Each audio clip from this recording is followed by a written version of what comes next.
दुबार तिबारवाले आले तर तिथेच फटकवा, बडो बडो बडवायचे. आणि राज ठाकरे यांनी मोर्चेकरांना काय सांगितले? मदचोरीवरून एकीकडे काँग्रेस नेते राहुल गांधी यांनी देशभरात मोहीम सुरू केली असताना राज्यातही आता स्थानिक स्वराज्य संस्थेच्या निवडणुकीच्या पार्श्वभूमीवर मतचोरीचा मुद्दा आला आहे. महाविकास आघाडीने आज सत्याचा मोर्चा काढून निवडणूक आयोगाला आव्हान दिले आहे.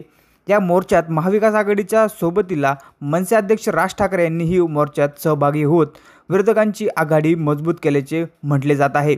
राज ठाकरे यांनी या मोर्चात सहभागी होत मतचोरीच्या प्रमाणावर जोरदार भाष्य केले आहे.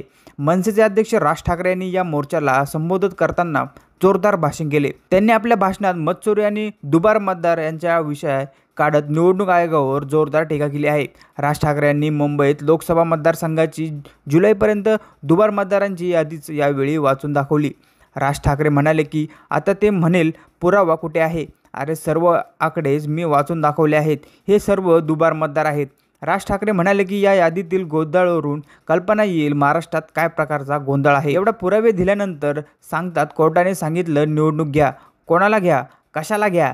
कोणाला निवडणुकीची घाई आहे? 5 वर्ष निवडणूक झाली नाही, अजून 1 वर्ष नाही झाली तर काय फरक पडतो?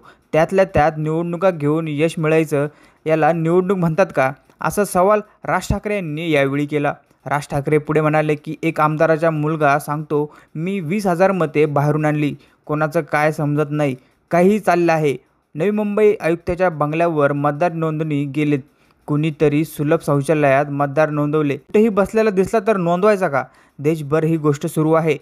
मतदारांपर्यंत समजलंय. परवा वोटिंग मशीनबद्दल बोललो मी 2017 पासून सांगतोय. यात गडबड आहे. साधी गोष्ट आहे. 232 आमदार निवडून आल्यावर महाराष्ट्रात मातम असेल, सन्नाटा असेल, मतदार गोंधळले असतील, त्यांना आश्चर्य वाटत असेल. निवडणूकवाल्यांना मी कसा निवडून आलो हा प्रश्न पडला होता.